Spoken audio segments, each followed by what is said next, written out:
네. 네. 자, 그러면 논란의 그 이슈를 한번 저희가 네. 파헤쳐 보도록 하겠습니다. 오늘 함께 해주실 분은 서울의대 의료관리학과의 김윤 교수님입니다. 어서 오십시오.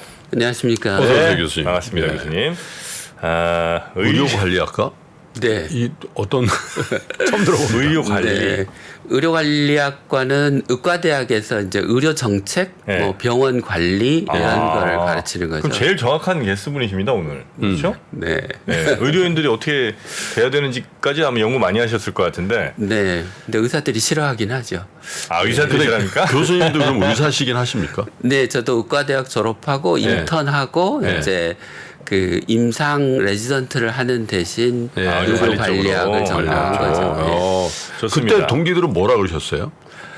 야, 유나 너 왜 그러냐 이런 얘기 안 네, 했는데. 그러기도 하고요. 가서 좀 제발 잘해봐라 이렇게 얘기하기도 했습니다. 네. 자, 일단 먼저 답을 좀 여쭤보겠습니다. 네. 늘려야 됩니까? 뭐 당연히 늘려야죠. 얼마나 늘려야 된다고도 혹시 있습니까? 아니면 일단 뭐 OECD를 기준으로 하면 네. 우리나라 의과대학 정원이 OECD 평균에 도달하려면 2,500명을 늘려야 되고요. 아, 평균 정도만 할래도 지금보다 2,500명 그러니까 늘려야 OECD하고 격차가 벌어지지 않으려면 네. OECD 국가의 의과대학 정원만큼 우리가 의과대학 정원을 갖고 있어야 현재도 적은데 그 격차가 더 벌어지지 않지 않겠습니까? 그렇게 하기 위해서 늘려야 되는 의과대학생 수가 2,500명입니다. 지금 총 얼마입니까? 3,058명입니다. 3,058명. 1년에 예. 의대 가는 딱 정해져 있죠, 이게? 네, 네. 그런데 이제 OECD 국가하고 우리나라하고 의사 수의 격차가 한 6만 명쯤 나거든요. 그러면 그 6만 명을 1년에 1,000명씩 늘려서 메꾸겠다고 하면 OECD 평균까지 가는데 60년이 걸릴 거고 그러네. 그러면 2,500명 더하기 1,000명 해서 3,500명을 늘리면 60년 뒤에 우리가 OECD 평균에 가겠죠. 네. 예. 4,500명을 늘리면 30년 뒤에 갈 거고요. 네. 5,500명을 늘리면 20년 뒤에 갈 건데 이제 이것도 사실은 현재 시점에서의 평가지 최근에 그 주요 이제 유럽 국가 뭐 미국도 마찬가지고 의대 정원을 빨리 늘리고 있습니다. 거기도 늘려요? 거기 지금도 이제 우리나라의 거의 2배쯤인데 더 늘리고 있습니다. 독일은 이제 올해 의사를 5,000명 의대 정원을 5,000명 늘리기로 했고 독일이요? 아, 네. 늘린 게 5,000명이라고요? 아니요. 원래 5,000을 17,000명이었는데 거기에 5,000명을 더 늘리기로 했습니다. 뭐 이렇게 갑자기 확 늘려요? 왜냐하면 인구 고령화 때문에 네. 그리고 이제 코로나를 겪으면서 의사가 부족한 거를 겪었기 때문에 그래서 그리고 이제 영국도 의대 정원을 2배로 늘리기로 했고요. 2배요? 네. 일본도 의사를 한 1,800명 가까이 2019년에 늘리기로 했습니다. 네. 프랑스는 의과대학 정원 제한 자체를 풀어버렸습니다. 예, 그러니까 대학이 알아서 자율적으로 의사를 배출해라 이렇게까지 하고 있는 상황입니다. 예. 자, 그러면 지금 이제 1,000명 얘기 잠깐 나왔다가 그것도 이제 좀 들어간 것 같더라고요. 그렇게 늘릴 수는 있습니까? 1,000명 이렇게 늘릴 우리 현실은 돼요? 그러니까 의사분들은 무슨 얘기를 하냐면 네. 야 의대생 늘려가지고 2, 3천 명 늘렸는데 그거 어떻게 가르치려고? 그래서 네. 나중에 전혀 자질 안 되는. 자질 안 되는 의사 양산을 해가지고 그 의료 체계 무너질 걸 이런 얘기 하잖아요. 네. 그 지금 현재는 그 성적 상위 1%가 의과대학에 가잖아요. 전국 3,500명만 딱 추려서 네. 의대 가고 그 다음부터 이제 네. 3,058명. 네. 컴퓨터공학과 가고 네, 그런 거죠. 그렇죠. 예. 그러면 뭐 2%나 3%가 가면 학생의 자질에 1%와 큰 차이가 있을까요? 입시의 문제가 아니라 가르치는 문제. 가서 가르치는 어떻게 배울 문제? 거냐. 네, 교수들이 가르쳐야 되는데. 예, 교수의 숫자를 얘기하자는 거죠. 그러면 이제 예를 들어 서울대를 예를 들어보겠습니다. 그러면 서울대 교수 숫자가 한 2,300명쯤 되는데 교수가요? 교수가요? 예. 2,300명이나 돼요? 예. 그런데 의과대학 교수가 몇 명쯤 될 것 같아요? 전체 교수가 2,300. 네, 예. 의대 교수 한 200분 되세요? 550명입니다. 그러니까 서울대 교수가 2,000 몇백 명인데 의과대학 교수가 550명. 그렇게 많아요, 예. 의대 교수가? 그래서 서울대 의과대학 학생 수가 130명이 좀 넘거든요. 네. 그럼 교수 학생 숫자를 하면 1대 1입니다. 예, 그러니까 교수 저 6년제니까 이제 본과 4학년만 가시니까 예. 그래서 이제 대부분의 대학에서 의과대학 교수의 숫자가 대단히 많거든요. 네. 그렇게 많은 이유는 뭐냐면 큰 병원을 가지고 있으니까 병원에서 환자를 진료하는 임상 의사들을 많이 뽑잖아요. 그 교수들의 숫자가 굉장히 많습니다. 네. 그래서 의과대학에서는 1년에 학생 강의 1시간도 못하는 교수들도 꽤 있고요. 1년에 1시간, 2시간밖에 강의 못하는. 아니 제 친구도 그 의대 교수가 있거든요. 네. 근데 소주 한잔 하다가 네. 야 너 가리키긴 하냐 그랬더니 야 가리킨다고 다 교수냐? 그게 현실이던데 그냥 진료하는 의사인데 다 교수라고 하더라고요. 네. 그러니까 그 의과대학 교수는 좀 특수하게 뭐 진료 그 보통 교수는 이제 가르치는 것과 연구를 하는데 의대 교수는 진료의 비중이 상당히 높긴 하죠.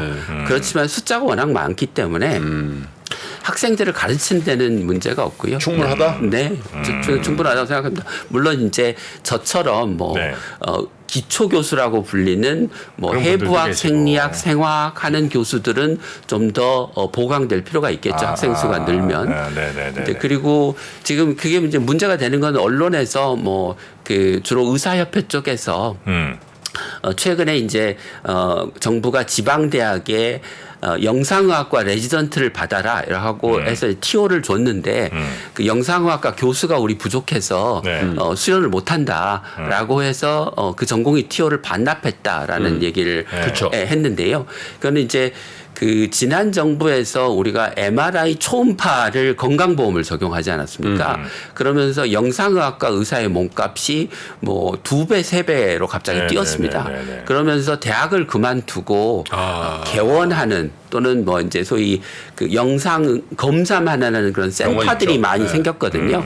그래서 대학 교수의 인력 유출이 좀 극단적으로 심했던 영역이라 그런 사례가 있었던 건 사실이지만 그건 아주 극단적인 사례고 전반적인 전공의 교육의 상황을 반영하지 않는다. 그러면 이제 또 그거 지원하는 의사들 수가 많아지고 그 의사들이 늘어나고 그러니까 시간이 지나면 다 봉합될 문제는. 네, 뭐 전공의 교육이야 2025년에 의과대학 정원을 늘리면 2030년에 가야 생길 문제인 거거든요.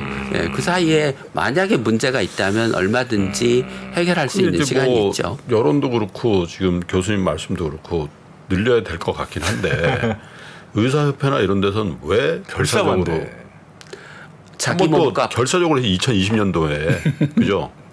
그러니까 그 지금 우리 평균 이제 근로자들의 평균 임금이 올라가는 속도, 우리의 경제 성장률에 비해서 의사의 수입 증가 속도가 뭐 그 대학에 있는 분들은 좀 적어서 한 110, 120%. 그런데 개원이들은 160%, 170% 올라가고 있거든요. 그리고 그러니까 평균에 비해서 평균 인상률이 만약에 10이다. 그러면 이거에 1.6배, 1.7배 이렇게 올라가고 있고 그게 이제 2019년까지 통계고요. 최근에 이제 의사 부족이 심각해지면서 뭐 2021년, 2022년, 2023년은 이 일부 기관들에서 내놓는 얘기는 의사 임금 증가 속도가 훨씬 더 빠르다. 그러니까 좀 피부로 와닿게 여쭤볼게요. 네.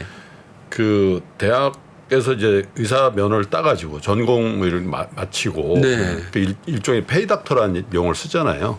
어디 저기 병원에 그렇게 했을 때 초임이 얼마나 됩니까? 통상 과목에 따라서 많이 다른데요.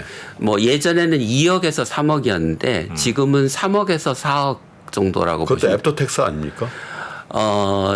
통상 그렇게 계산하던데 의사들. 그게 아주 투명하지는 않습니다. 그러니까 어떤 경우는 이제 세를 포함하는 경우도 있고 어떤 경우는 세후인 경우도 있고 3, 4억? 어떤 경우는 세금의 일부만을 많이 오른 건가요? 그게 3, 4억이면? 예, 3, 4억이면 그러니까 근로자 평균 임금이 지금 한 4,500쯤 되거든요. 그러니까 근 10배 가까이 되네요. 10배 가까이 되는 거죠. 근데 이제 그 OECD 평균은 의사 수입이 근로자 평균 임금 대비 어느 정도 되냐면 보통 3배에서 4배, 좀 많은 나라가 5배. 우리가 좀 기형적으로 좀 높긴 높네요. 네네. 이제 그래서 그 OECD 평균으로 우리나라 의사 임금 수준이 떨어지면 그리고 우리나라 의사 수를 OECD 수준으로 지금의 1.5배 늘리면 이제 의사협회는 의료비가 더 들어갈 거다라고 얘기를 하는데 그렇게 단순 수치로 계산을 해보면 의료비가 한 5조 원쯤 줄어듭니다. 네. 왜냐하면 숫자가 늘어난 효과보다 의사의 임금이 떨어지는 효과가 훨씬 더 크기 때문에 그만큼 우리나라의 의사 임금이 높은 거죠. 오늘 의사분들이 많이 들어오신 것 같습니다. 네. 뭐. 아니 근데 걱정하지 마십시오. 월요일 날은 의사협회에서 나오셔서 김윤 교수님 말은 진짜 이거 말도 안 되는 겁니다라고 네. 제가 방송해드릴 거니까. 주장하는 분들이 또 계시니까. 네, 그리고 오늘 이제 찬성하는 분이 입장이니까 아유. 저희가 이렇게 여쭤보는 네, 거예요. 그러면 그래서 이제 한 말씀 더 드리면 제가 이렇게 말씀을 드렸더니 이제 그 아마 나오실 분이 가짜 뉴스다 이렇게 얘기를 하시면서 뭐라고 얘기를 하시냐면 그 나오실 분은 어떻게 하세요? 모릅니다. 근데 하여튼 뭐 미국 달러 기준으로 환산하면 우리가 OECD 국가 중에서 6번째가 7번째다 이렇게 얘기하시는데 의사들이 받는 임금 돈이 네. 절대 액수가 그런데 국가 간의 소득 수준이 다르기 때문에 절대 액수로 절대 비교하지 않거든요. 국제 통계는 그렇죠. 근로자 평균 임금의 몇 배냐를 가지고 비교하는 그렇겠죠. 게 예, 맞습니다. 예. 그리고 뭐 OECD에 보고하지 않는 국가들이 우리나라보다 의사 수입이 훨씬 높다 이렇게 얘기하는데 저는 그런 나라의 통계를 본 적이 없습니다. 예. 근데 또 의사분들은 이런 얘기 했잖아요. 야, 그 정원 늘리는 게 문제가 아니라 지금 기피학과 그죠? 네. 소아청소년, 흉부외과 뭐 이런 데. 그런 데를 어떻게 좀 더 늘려도 그런데 아예 안 가버리면 네. 지금 그 의사 부족은 본질적으로 개선되지 않을 거 아니냐 네. 그렇게 주장하시던데. 그래서 제가 늘 하는 얘기가 의과대학 증원이라고 하는 거는 문제 해결의 필요 조건이지 충분 조건이 아니다. 네. 충분 조건은 뭐냐? 늘어난 의사를 필수 의료 영역 지역에서 일하도록 만드는 의료 정책의 개편이 필요하다. 그게 어제 이제 정부가 발표한 생명 위주의 전략이라고 하는 게 이제 지방 국립대학을 중심으로 해서 지방 병원들이 연계 협력해서 지역에서 발생하는 응급 중증 분만 소아 환자를 지역에서 다 자체적으로 해결할 수 있는 시스템을 만들어라.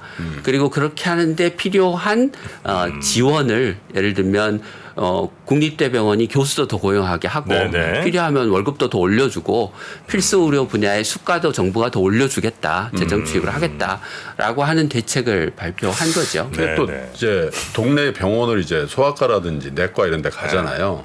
어떤 생각을 하게 되냐면 그 의사 선생님에 따라 좀 틀릴 수는 있는데 정말 잠깐 만나고요. 네. 또 대학병원 가면 정말 오랫동안 기다려서 야 이분을 만나려고 이렇게 오래 기다렸나 할 정도로 네. 의사들의 진료 수가 엄청 많아요. 네.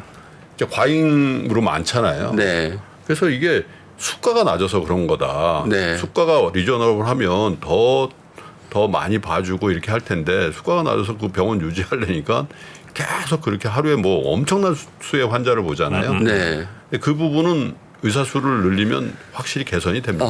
그러니까 의사 수를 늘리면서 예를 들면 진찰료를 올리고 진료 시간을 길게 하도록 하면 이제 해결이 되겠죠. 근데 국민 이게 부담이 늘잖아요. 이제 예를 들어서 뭐 흔히 이제 감기가 치료 안 하면 7일 가고 치료하면 일주일 간다고 그러잖아요. 네. 그런데 이제 그러면 뭐 이제 감기 증상이 있으니까 통상 뭐 콧물 나고 기침하고 힘들면 가서 이제 약을 먹으면 이제 증상이 완화되니까 이제 편안하죠. 근데 그런 감기 환자를 뭐 예를 들면 이틀에 한 번, 사흘에 한 번 오게 할 필요가 있겠습니까? 예. 근데 이제 그게 뭐 수가가 낮고 경쟁이 심하고 원하는 소득은 있고 그러니까 자주 오게 하는 거죠. 예를 들면 대학병원은 고혈압 환자를 6개월에 한 번이나 1년에 한 번쯤만 오면 되게 하는데 네. 동네 의원은 매달 오게 하잖아요. 아, 예. 그래. 예. 너무 자주 가게 하더라. 그러니까 외국은 보통 의사의 진찰 시간이 한 15분 정도 되는데요. 그 정도 되는 것 같아요. 우리나라는 뭐 3분, 5분 이러지 않습니까? 그러니까 5분 안 넘는 것 같아요. 예. 그러니까 뭐 의사협회는 우리나라 의사들이 외국 의사들에 비해서 환자를 훨씬 많이 보기 때문에 의사가 부족해도 우리는 열심히 일해서 환자 잘 볼 수 있다라고 얘기를 하는데 그 진찰 시간이 짧게 자주 보는 거가 외국하고 비교하면 3분의 1밖에 결국 안 되기 때문에 환산해 보면 외국보다 외래 환자 수가 약간 많은 정도입니다. 그러니까 결국은 무슨 얘기냐면 의사 수가 절대로 부족하다. 그러면 만약에 의사 수가 늘어나요. 많이 네. 늘어나면 어쨌든 의사들도 기대했던 자기들의 소득이 있을 거 아니에요. 그러니까 이런저런 별로 꼭 필요하지 않은 방금 말씀하신 그런 진료들을 오히려 더 많이 해갖고 전체적으로 전 국민의 의료비 지출이 훨씬 더 늘어나는 상황이 되는 건 아닌가 이런 걱정이 긍정적으로. 네. 그러니까 두 가지 효과가 있는데요. 네. 앞서 말씀드린 대로 의사 공급이 부족해지면 수요 공급의 원칙에 의해서 의사의 임금 또는 의사의 소득이 올라가는 효과가 있고 의사가 늘어나서 이제 불필요한 진료를 늘리는 효과가 있을 수 있는데 지금은 공급이 부족해서 임금은 너무 올라가 있고 의사가 부족하니까 필요한 서비스도 못 받는 상황이 놓여 있거든요. 그러니까 대학병원과 종합병원에서는 의사가 부족해서 필요한 서비스도 못 받는 상황. 반면에 동네 개원의에서는 비급여 진료나 불필요한 과잉 진료가 많이 벌어지고 있는 상황이어서 이것은 단순히 의사의 공급에 따라서 기계적으로 연동되는 상황이 아니라 의료 정책을 통해서 필요한 의료 서비스는 늘리고 불필요한 과잉 진료는 줄이는 정책을 같이 해서 해결해야 될 과제인 거지 의사 수에 연동된 종속 변수로 기계적으로 해결을 하면 네. 예, 지금 대학병원 종합병원에서 응급 환자 오면 우리 의사 없어요 그러고 돌려보내고 소아과 환자 야간에 오면 우리 입원 안 시켜주는데 입원 안 하려면 진료해주고 입원 할 생각이면 딴 데 가봐라 이렇게 하는 상황이 계속될 수밖에 없죠. 어느 정도 심각한 상황이냐면 그 상급 종합병원이라는 게 대학병원에서도 규모가 큰 대학병원 전국에 한 45개밖에 없는 큰 대학병원인데 그 상급 종합병원 중에서 한 20몇 % 정도만 24시간 소아 응급 환자를 볼 수 있다는 겁니다. 네. 예. 그러면 소아 응급 환자는 갈 데가 전국에 도대체 뭐 몇십 개나 된다는 겁니까? 예. 예. 그런 상황에서 분포를 개선한다? 그러면 동네에 20년째, 30년째 개원하고 있는 소아과 의사가 설사 동네에 소아과 의원이 많다고 하더라도 대학병원 응급실, 종합병원 응급실에 와서 당직 서면서 네. 응급 환자, 중환자를 볼 수 있냐? 불가능하죠. 예. 그러니까 이런 얘기 하시는 분도 계십니다. 어차피 인구가 지금 이제 줄어가고 있는데 네. 지금 늘리면 어쨌든 의사로서 다시 배출돼 갖고 진료를 보기까지 한 10 몇 년 걸릴 텐데 네네. 그때 되면 인구는 더 많이 줄었을 거고 네. 과연 의사가 늘리는 방향이 맞냐 지금? 잘 배분해야 된다는 네. 구체적으로 제가 숫자를 가지고 말씀을 드리면, 네. 그러니까 2020년에서 2035년, 그러니까 2025년에 이제 정원을 늘리면 그 의사들이 나와서 전문의로 활동하게 될 시점이 2035년쯤이 될 텐데요. 그때까지 지금에 비해서 줄어드는 인구 수는 얼마냐면 100만 명입니다. 그런데 그 사이에 늘어나는 노인 인구 수는 700만 명입니다. 그러니까 인구 감소 효과보다 노인 인구 증가 효과가 훨씬 큰 거죠. 그러니까 그거를 돈 의료비와 의사의 진료 수요로 계산해 보면 노인 인구 증가 효과가 인구 감소 효과의 5배입니다. 예.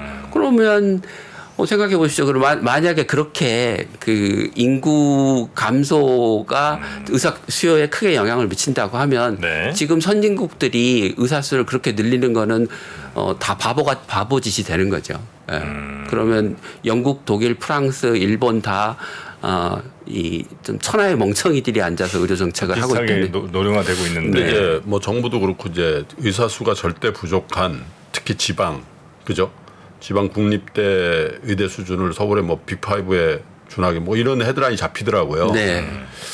근데 그게 의사들이 뭐 다 독립적으로 판단하고 저 자율권이 있는데 지방 국립대 의대를 나온다고 해서 거기에 스테이 할 거냐?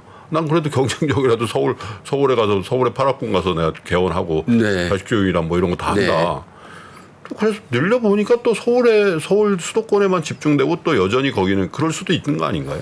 뭐 그럴 수 있죠. 그런 문제를 해결하기 위해서 이제 그 지방의 의료 수준을 올리고 그다음에 지역 출신을 뽑고 또 교육하는 과정에서 대학병원뿐만이 아니라 2차 병원 동네 의원에 가서 학생 때 실습도 하고 전공의 때 가서 진료하는 경험도 해보게 하는 거죠. 그러니까 이제 제가 가끔 예로 드는 게 강릉 아산병원인데요. 강릉 아산. 네. 예. 서울에서 저 강원도 동쪽에 떨어져 있는 지방이죠. 뭐. 그렇죠. 예, 예. 그리고 이제 강릉과 이제 주변에 있는 몇 개 군을 포함해서 강릉 아산병원이 커버하는 이제 진료권이 있는데 그 진료권의 인구가 30만밖에 안 됩니다. 그런데 강릉 지역의 의료 수준이 서울의 평균적인 의료 수준보다 더 높습니다. 그러니까 입원 환자의 사망률을 내보면 강릉이 전국에서 최저였고요. 서울보다 오히려 낮은 수준입니다. 네, 그러면 네, 네, 인구 30만밖에 안 되는 서울에서 3시간 이상 떨어진 지역에 의사들이 가겠냐라고 상식적으로 생각하고 의사들이 주장하지만 실제로는 그게 좋은 병원이고 대학과 연계되어 있는 병원이기 때문에 좋은 의사들이 남아서 거기서 진료를 하는 거거든요. 아, 그래요? 네. 그러니까 수도권이라고 하는 게 그 내가 어디서 살 건지를 결정하는데 중요한 영향을 미치는 요인이긴 하지만 실제로 보면 의사들한테는 좋은 병원이라고 하는 게 훨씬 더 내가 어디서 진료할지 중요한 선택지이고요. 또 지방 출신들은 지방에서 개원하고 지방에서 취직하고 하는 비율이 훨씬 더 높습니다. 그런데 지금 지방의과대학 학생의 절반 가까이가 수도권 학생이거든요. 네네. 그러니까 지방에서 애써 길러놓으면 다 수도권으로 올라오는 거죠. 예. 자기 집이 서울이니까. 네, 그러니까 마치 그 모든 의과대학생 선발 의사의 양성을 성적 순으로 하다 보니 그 안에 뭐 지역의 문제, 2차 병원과 3차 병원의 어떤 균형적인 역할 이런 것들은 다 파괴되어 있는 상황인 거죠. 오늘은 이제 의사 수, 그러니까 의대 정원을 좀 늘려야 된다는 입장을 갖고 계신 서울대학교 서울의대 의료관리학과의 김인 교수님과 함께 이야기를 네. 좀 나눠봤는데 역시 뭐 예상은 했습니다만 댓글창이 굉장히 아주 전투적으로 의견들이 교환되고 있는 것 같습니다. 3프로 시청자 여러분들 중에 의사분들이 굉장히 많습니다. 네. 뭐 저는 굉장히 오랫동안 의사들한테 욕을 먹고 있는 사람이기 때문에 전화 뭐 이런 것도 많이 받으시죠? 뭐 전화는 안 하시는데요. 예, 댓글은 많이 달립니다. 네. 아예 그냥 말도 안 하시는구나. 그래요. 알겠습니다. 오늘 네. 바쁘신데 이렇게 나와주셔서 감사드리고 조금 더 뭐랄까 할까 뭐 정부의 방침이 이제 정해질 텐데 네. 여러 가지 역할도 좀 해주시고 또 네. 균형 잡힌 시각으로 정책에 좀 도움을 주셨으면 좋겠습니다. 네. 고맙습니다. 네, 이렇게 해주셔서 고맙습니다. 자, 그러면 오늘은 지난 금요일에 이어서 2탄입니다. 2탄입니다. 우리나라 지금 정부 쪽에서는 의대 정원 확대를 아마 좀 추진을 하고 있는 것 같은데 지난주 금요일에는 확대를 해야 된다. 예. 의사수 한참 모자라다. OECD 평균보다도 한참 모자라는 지금 의사수다. 그래서 많은 의료 혜택을 받아야 될 분들이 잘 못 받고 있거나 제대로 된 필수 과목들이 지금 의사가 없는 그런 사정이다. 이제 이런 얘기 해주신 분이 계셨고요. 예. 오늘은 그 반대된 입장에서 아마 설명을 좀 해주실 네. 우봉식 대한의사협회 의료정책연구원장. 네, 그러니까 우봉식 원장님. 예, 요런 이슈, 정책 관련한 이슈를 집중적으로 연구하시는 네, 그런 분이시죠. 어서 오십시오. 네, 안녕하십니까. 네, 안녕하세요. 반갑습니다. 자, 일단 의대 정원 확대 반대하시죠? 네, 그렇죠. 예, 문제가 많기 때문에. 어떤 문제가 많습니까? 그러니까 이제 지금 정부에서 응급실 뺑뺑이, 뭐 소아과 오픈런. 그래서 의사가 부족하니까 의사를 늘려야 된다. 네. 이런 이야기를 하잖아요. 네. 예. 이게 딱 표현하자면 이거예요. 지금 산불이 났는데 네. 나무를 심자. 자, 생각해 보십시오. 의사를 증원하면 이 전문의가 나오기까지 10년에서 15년 걸립니다. 일단 불부터 꺼야 되는데. 그렇죠. 불을 꺼야죠. 네. 불은 놔두고 야 의사 늘리자. 네. 왜 의사를 늘리자 그러냐? 네. 왜 표를 얻기가 쉽거든요. 국민들한테 뭐 뭔가 시혜를 더 주는 것 같고 혜택을 더 주는 것 여론은 같고. 사실 의대정 확대 쪽에 조금 더 그렇죠. 무게가 있습니다. 그건 이제 내용을 잘 몰라서 그러세요. 오늘 네. 이제 제가 말씀드리다 보면은 네. 이게 굉장히 심각한 문제가 있다라는 걸 알게 될 텐데요. 네. 사실상 응급실 뺑뺑이라는 것이 왜 생기냐 그러면은 네. 우리나라의 응급 환자의 분류 후송 체계가 없어서 그래요. 전 세계 선진국들이 다 응급 환자의 분류 후송 체계를 가지고 있습니다. 분류 후송 체계는 네, 뭐예요? 네. 그러니까 응급 환자가 중증도가 어떤지를 분류하는 거죠. 네네네. 경증이냐, 입원이 필요하냐, 아주 중증이냐 이걸 이제 3단계로 보통 분류를 합니다. 그래서 이제 119 같은 전화가 오면은 이제 이 구급차가 가가지고 환자 상태를 보고 센터하고 연결해서 연락을 해요.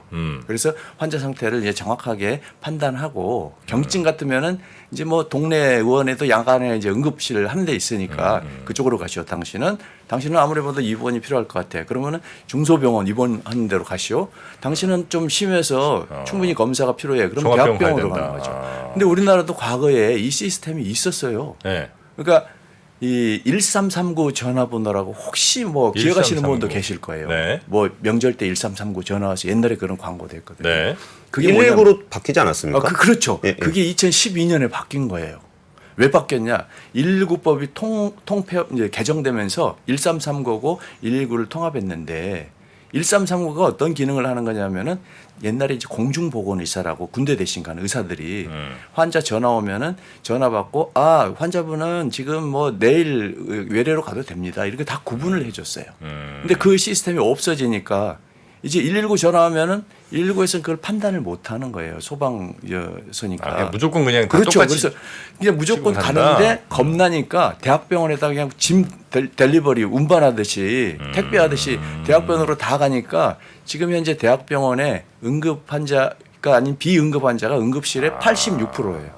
그러니까 치료할래야 비응급 환자가 다 이미 침상을 점거하고 있어요. 그래서 이 병원 저 병원 돌아다닐 수밖에 없는 그렇죠. 상황이다. 그게 이제 원인인데 그거를 우리가 고쳐달라고 이렇게 하면 바로 해결된다고 의료계가 이제 문제 해법을 제시하고 있는 거죠. 그런데 이제 귀를 막고 네. 아니야 의사가 부족해. 의사를 늘려야 돼. 그럼 의사가 부족한 건 맞습니까? 아니면 아니라고 보십니까? 그러니까 체계는 체계대로 갖춰가야 되는 거는 네. 맞는 것 같은데 네. 그때 의사를 더 늘리는 부분들은 말씀대로 부족 그 부분에 대해서도 예. 굉장한 착시 현상이 있어요. 예. 착시 현상. 자, 우리가 OECD 국가의 금리가 제일 높은 나라가 이제 경제 여기 3% 경제 네네네. 전문이시니까 제가 비유해서 네네. 말씀드릴게요. OECD 국가에서 금리가 제일 높은 나라가 콜롬비아예요. 13.5. 자, 우리나라가 이제 3.5잖아요. 네. 미국이 한 5.5. 일본 0.1이거든요. 그러면은 금리를 OECD 평균에 맞추자 이런 이야기 안 하잖아요. 각 나라마다의 의료 사정이 제도 있다. 환경이 다 달라서 우리나라 의사가 하루에 환자를 한 50명 내지 100명을 봅니다.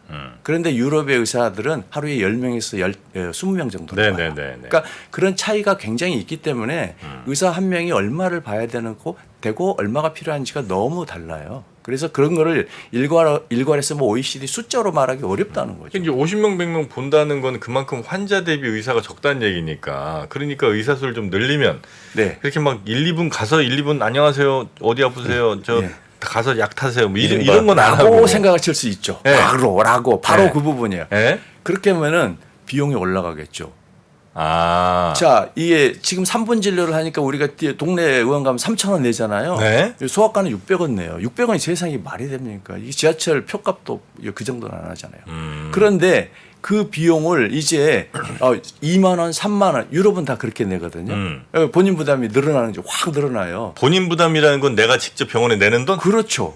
본인 부담이 늘어나죠. 이제 왜냐하면 총 진찰료가 우리나라 진찰료가 네. OECD 평균의 절반도 안 됩니다. 그러니까 그렇게 하면은 그럼 OECD 평균대로 가자. 좋아. 그러면 다 그렇게 합시다. 의사들도 그렇게 할게요. 그러면은 네. 진찰료를 2배로 올려줄 거냐는 거죠. 아니 근데 예를 들어 우리가 600원 낸다 치고 그 건강보험에서 받는 게 있을 거 그거 다 아닙니까? 합쳐서 그래요. 두 배 이상의 차이가 나요. 건강보험 받는 거 네. 내가 돈 내는 걸 다 합쳐서 네. 2배 이상의 차이가 나거든요. 원장님, 그러니까 이게 저희가 아무래도 원장님 모셔왔으니까 네네. 저희가 좀 반대되는 입장에서 네네. 질문을 드리게 될 네네, 건데 얼마든지. 우리가 18년 동안 의대 정원이 동결이 돼 있는 상황이었잖아요.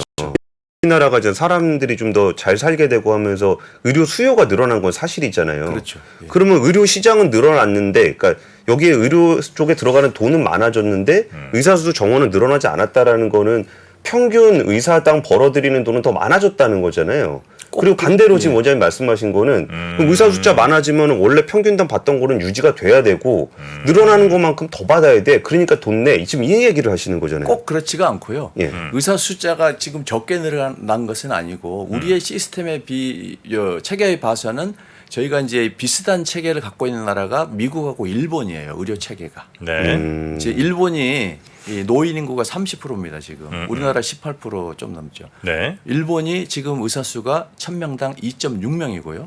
우리가 2.5명이에요. 그러면은 상대적으로 어느 나라가 많습니까? 일본이 훨씬 적고 우리가 훨씬 많아요. 저희가 계산해 보니까 네. 과거에 일본이 우리나라의 인구 이 노인 인구 18% 수준 됐을 때 보니까 예. 의사 숫자가 1000명당 1.89명이었어요.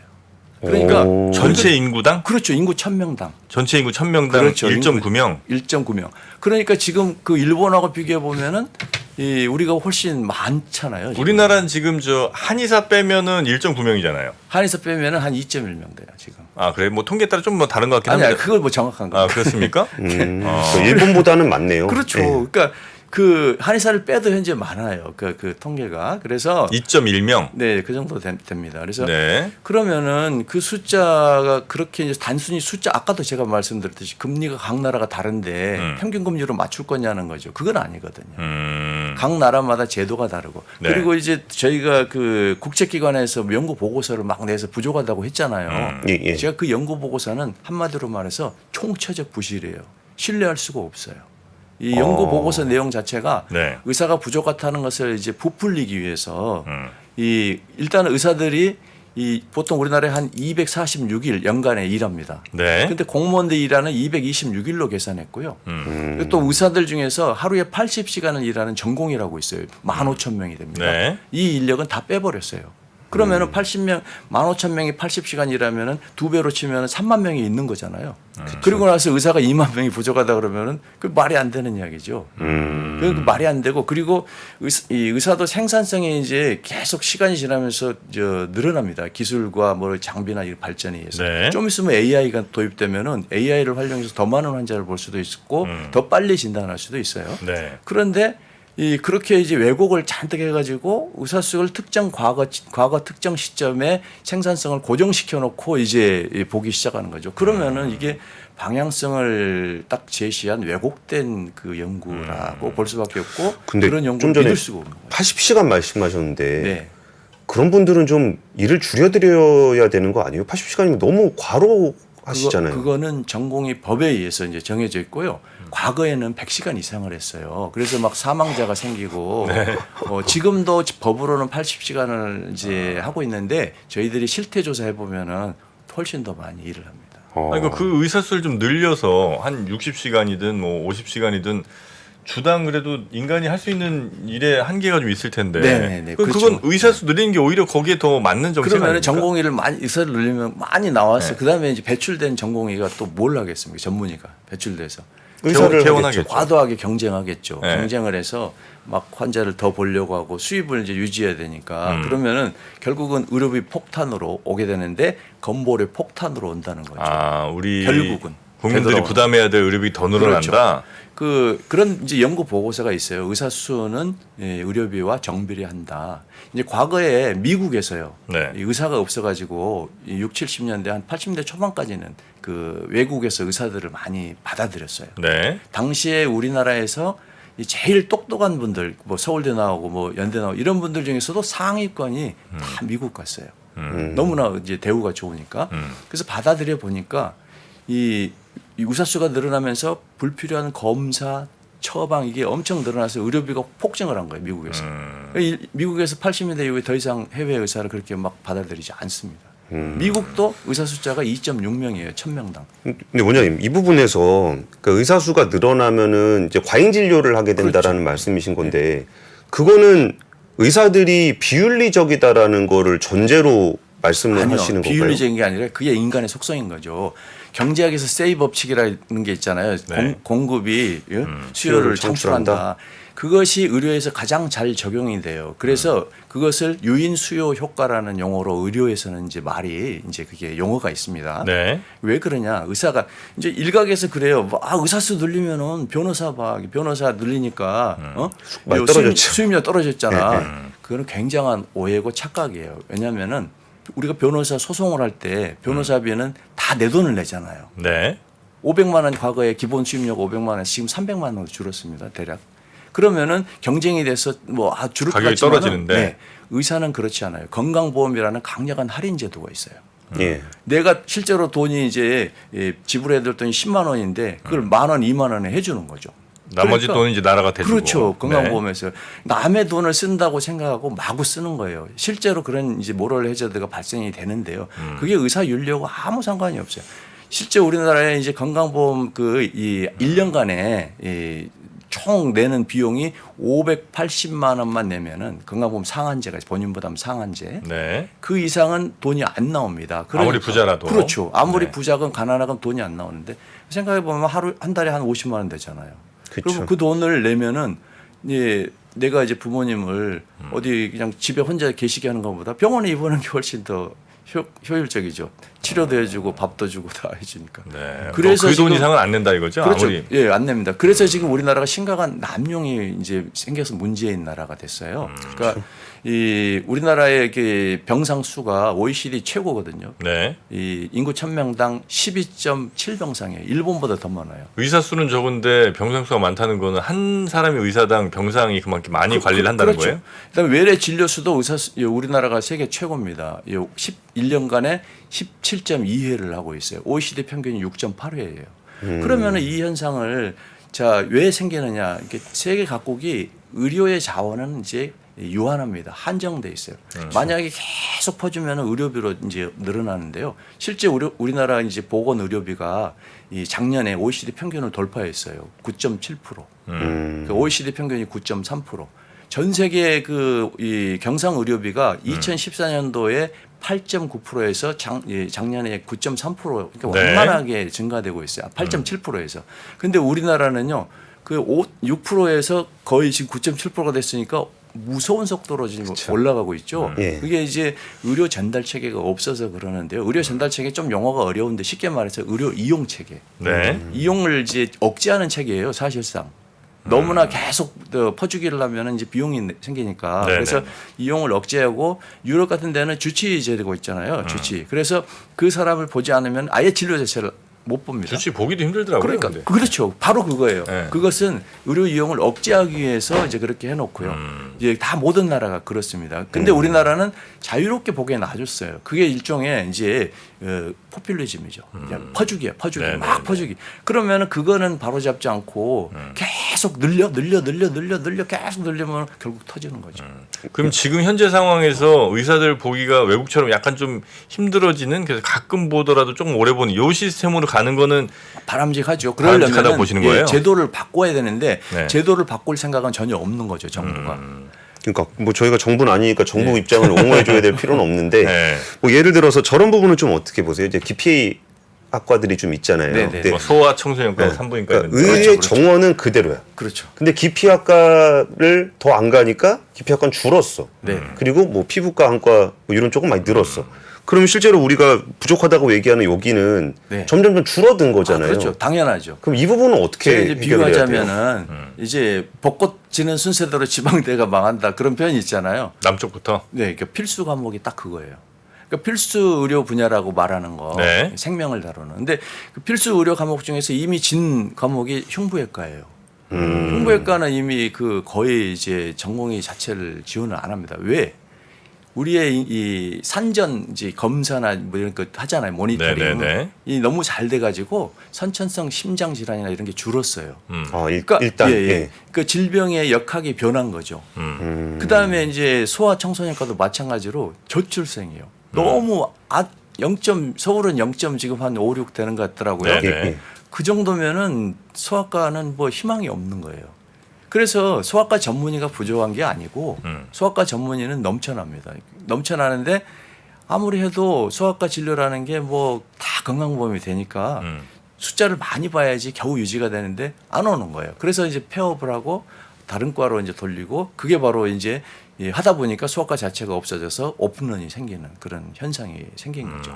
그래서 그런 거를 그러면은 어떻게 할 거냐는 거예요. 그 저희들이 의사협회에서는 이 소아 청소년과 또 산부인과도 마찬가지죠. 애를 안 낳으니까 산부인과 네. 가서 뭐 의사가 애도 안 낳는데 기다리고 있을 수 없잖아요. 그러니까 그런 것들은 특별한 상황이고 위험한 상황이고 이런 그 특수 과목들은 국가에서 이 책임을 가지고 진료 보조를 할 수 있는 뭐 지원을 해준다든지 살아남게.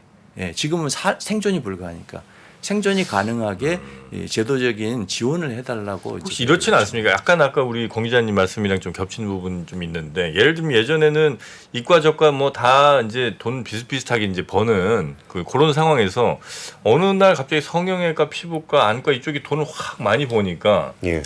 그러니까 소아청소년과 이런 데가 정말 돈을 못 버는 게 아니고 그쪽이 확 보니까 상대적으로 좀 박탈감이 생기고 그래서 이제 그쪽으로 더 가고 이렇게 되는 그렇죠. 건 아니에요? 예, 그런 면도 있죠. 실제로 근데 그 미국이나 일본을 보면요. 미국에서 제일 인기 많은 의사가 흉부외과예요. 흉부외과 의사들 연봉이 제일 높거든요. 그다음에 뭐 신경외과, 정형외과 이런데 외과계가 굉장히 높고요. 네. 일본에서도 의대생들의 그 전공 1순위가 내과예요. 그러니까 생명을 다루는 과. 그다음이 소아과고요. 내과, 소아과, 외과 이런 순서로 돼 있어요. 그러니까 우리나라하고는 너무 다르죠. 왜 그런 현상이 생기냐는 거예요. 그 나라에서는 의사들이 그러면 뭐 착해서 돈 생각하지 않고 나 돈 안 받아도 좋으니까 그게 아니다는 거죠. 이 업무가 그만큼 강하고 힘들고 위험성을 갖고 있으면 그만큼 보상도 합당한 크고 보상이 돼야 된다는 거고요. 우리나라가 더 문제인 점은 네. 이 우리나라의 의사들이 해마다 기소되는 건수가 연간에 한 337건대요. 네. 일본이 0.4건이에요. 그러니까 일본이 4건이에요. 네네. 그걸 의사 수 대비로 나눠 보니까 우리나라가 의사 1인당 일본보다 265배가 기소가 되고 있어요. 그런데 이제 실제 처벌받는 건수를 보니까 이제 기소돼서 잘못할 수도 있잖아요. 의사는. 실제로 이제 그 법에서 이제 기소돼서 처벌받는 건수가 보니까 한 7배 차이 납니다. 자, 그러면 이게 뭘 뜻하냐면은 일단 무작정 기소하는 거예요. 265배.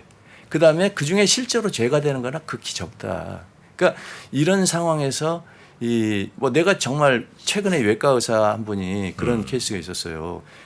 아무 뭐 비윤리적인 또는 뭐 고의로 어떤 잘못한 게 없는데 진단을 잘못해서 오진을 해서 네. 환자가 결국 사망을 했는데 그거를 구속해 버렸어요. 아니 전 세계 선진국에 이런 나라는 대한민국밖에 없을 겁니다. 근데 어제 지금 이슈가 약간 좀 혼재돼 있는 것 같은데 네네. 이제 의대 정원 이슈가 있고 기피과 거기 수가 관련한 얘기가 있고 지금 말씀해주신 거는 이제 처벌과 관련한 얘기가 그렇죠. 있는 건데 그러니까 그 처벌을 너무 많이 하니까 의사가 없다. 예. 그리고 돈이 안 되니까 수가가 낮아서 두 의사가 가지예요. 없다. 그 두 가지 이유로 예. 그런 필수 과목을 안 하는 거예요. 근데 실제로 이제 소아청소년과 전공의 지금 모집률이요. 2017년도에 이대 목동병원에서 소아 신생아실에 네. 그 이제 집단 사망 사건이 있었어요. 아, 그렇죠. 네네. 이거 아마 굉장히 유명해요. 네네. 근데 그 후에 어떻게 되냐면 7명이 막 구속되고 뭐 의사 3명은 그 의사 한 분은 암 걸렸는데 막 감옥 가고 그랬어요. 구속됐는데 나중에 5년간 이제 법원에서 재판했는데 다 무죄됐어요. 근데 그 사람들은 인생이 파탄 났죠. 이제 그 이후로 소아과 전공의 지원율이 급감해요. 2018년도까지만 해도 101%를 뽑았는데 작년에 16% 뽑았어요. 이제 그러면은 이게 뭐 너무 과도한 처벌이다라는 부분은 그거대로 개선을 할 필요가 있는 거고. 네네네, 다 그러니까 수가적인 측면에서 흉부외과 의사님들 고생하시는 거에 비해 수가가 너무 낮다. 그럼 그것도 개선해야 될 필요는 있는 건데 지금 의대 정원을 확대한다 그랬을 때도 이제 단순히 총량으로 늘리는 것뿐만 아니라 필수 의료에다 할당을 한다거나 아니면 지역에 할당을 한다거나 이 이슈를 좀 제도적 개선을 안 하고 숫자만 늘린다라고 비판을 하셨잖아요. 그렇죠. 그러면 제도적 개선도 하면서 숫자를 늘리는 부분에 대해서는 어떻게 보세요? 그렇죠. 그러니까 이 제도적 개선을 하면은 저절로 흘러간다. 일본이나 미국이 그런 필수 과목에 이제 그 의사들이 하려고 하잖아요. 실제 우리나라 의대생을 대상으로 최근에 저희 연구원에서 설문조사를 했어요. 했더니 그래도 의대생이니까 순수하죠. 50% 이상이 나 내과나 이런 주요 메이저 소위 말해서 의사들이 말하는 필수과 하겠다라고 답을 해요. 네. 근데 이제 이 학생들이 인턴을 딱 하는 순간 바뀌어요? 속된 표현으로 현타가 와요. 왜냐하면은 선배 뭐 교수님 보니까 뭐 시도 때도 없이 불려 나오고 그렇다고 해서 뭐 삶의 질도 그렇고 뭐 그 자칫 잘못하다 감옥도 가네. 뭐 이거 보니까 생각이 확 바뀌는 거죠. 그래서 저희가 그런 정말 순수하고 좋은 생각을 가지는 의대생들 네. 그 전공할 수 있도록 좀 도와달라고 호소하는 거예요, 정말 사회에. 그럼 뭐 그건 뭐 필요한 것 같긴 한데 네. 무슨 피부과를 가보면 있잖아요. 네네. 아예 그냥 일반적인 피부 치료를 안 하는 피부과도 있어요. 그렇습니다. 온리 그냥 미용용 피부만 한단 말이에요. 네. 그러면 뭐 그 나쁘다는 게 아니라 그럼 그분들은 그렇게 의사면을 따서 예전에 피부과 의사 선생님들 했을 일을 이제 안 하시고 오로지 이제 미용 관련된 일 하시니까 오케이 뭐 그런 거 하시되 그만큼 이제 이런저런 이유로 빠져나가시는 의사 선생님들이 많으니 정말 꼭 피부를 위해서 일하셔야 될 의사 선생님도 있어야 될 거 아닙니까? 그렇죠. 예. 그럼 그러려면 이제 훨씬 더 많은 의사분들이 좀 필요한 게 그렇죠. 그게 이제 빠지기 쉬운 함정이에요. 함정이에요? 필수로 뭐 여기 안 하려니까 많이 뽑으면은 네. 갈 수 있지 않냐. 그게 바로 소위 말해서 낙수 효과잖아요. 예, 맞는 말씀 맞아요. 네. 제가 동의합니다. 그런데 그 효과를 보려면 충분히 많이 뽑아야 돼요. 그런데 아시다시피 공짜 정신이 없어요. 모든 선택에는 대가를 지불해야 되잖아요. 네. 이 의사들이 뭐 늘어나면은 열심히 다른 분야에서 의료비를 이제 갉아먹겠죠. 그래서 건강보험 예를 들어서 지금 3,000명인데 4,000명 되면은 내가 내는 건강보험료가 나중에는 30%가 올라간다는 소리죠. 예. 그리고 뿐만 아니라 일시에 많은 의사를 뽑으면 어떤 문제가 생기냐면은 네. 수련 교육이 자체가 안 돼요. 완전히 뭐 저질 의사 양산하는 그런 문제가 되는데 과거에 90년대에 여기 의대 뭐 지역의 형평성 때문에 의대 40명짜리 미니 네. 의대를 막 한 9개 정도를 막 신설해 줬어요. 예. 그 대학이 지금까지도 힘들어하고요. 그 중에 하나인 그 서남의대는 이미 폐과했고요. 폐교했습니다. 그래서 왜 문제가 되냐면은 의사 교육이 세계 의학 교육 연맹에서 의학 교육이 제대로 되려면은 한 80에서 90명 정도 한 학년에 학생이 확보돼야 된다. 왜 그러냐? 의사 교육이라는 게 이제 학교에서 학과 공부로 끝나는 게 아니고 임상을 해야 되잖아요. 네. 의과대학 부속 병원이 있어야 돼요. 800병상 이상. 그러면은 이게 한 돈이 한 8천억에서 1조 들어갑니다. 네네네. 네. 그런 것들이 있는데 작은 의대를 해놓으니까 그 교육 자체가 안 되는 거예요. 알겠습니다. 네, 시간이 좀 다 돼갖고 지금 뭐 더 질문 드리긴 조금 이제 어려운 것 같고 여튼 이제 의대 정원을 늘리면 합당한 보상 시스템도 좀 있어야 되고 그 갑자기 늘린 경우에 교육하기도 쉽지 않을 뿐더러 결정적으로 건보 부담이 전체 국민적으로 어마어마하게 커진다. 네, 이런 이제 말씀으로 아마 늘린 건 지금 현재 상황에서는 좀 불가능하다는 신중하게 접근해야 네, 신중하게 접근하자는 말씀이신 것 같습니다. 저희가 이제 또 곧 장이 또 시작되었고 오늘은 여기까지만 좀 듣고요. 언제 한번 지난 금요일에 출연하셨던 그 교수님과 김은 함께 교수님. 예. 동시에 한번 토론을 좋습니다. 알겠습니다. 자, 그럼 한번 저희가 자리 한번 마련해 보도록 하겠습니다. 네. 자, 오늘 함께해 주신 대한의사협회 우봉식 의료정책연구원장님이었습니다. 원장님 대단히 고맙습니다. 예, 감사합니다. 네, 이렇게 찬반 의견을 저희가 지난주 금요일과 이어서 이제 오늘까지 함께 해봤고요. 여러분도 예. 뭐 충분히 이런저런 말씀 들으시고 아마 판단에 기준이 좀 세워지셨을 것 같습니다. 정부가 어쨌든 지역의료 관련한 정책 발표를 하긴 했는데 네. 의사정원 관련한 얘기는 뺐습니다. 그래서 네. 그 부분은 좀 더 뉴스를 좀 지켜볼 필요도 있을 것 같습니다. 네, 자 그럼 저희는 여기서 인사드리고요. 이어지는 오프닝 벨 라이브 많은 시청 부탁드리면서 이따 저녁에 또 뉴스룸 가시죠? 예, 준비하겠습니다. 네, 저희는 내일 뵙겠습니다. 함께해 주신 여러분 감사합니다. 고맙습니다. 장 시작 전부터 종료까지 쏟아지는 수많은 뉴스와 정보들. 이 중에서 어떤 것이 투자에 정말 도움이 되는 정보일까요? 3프로의 증시 셔터맨 박근영 마스터가 직접 정보를 선별하고 투자의 힌트를 드립니다. 시간도 아끼고 투자 아이디어도 얻는 시간, 박근영 부장의 마켓 힌트와 함께 하세요. 자세한 사항은 3프로 TV 앱과 홈페이지를 확인하세요.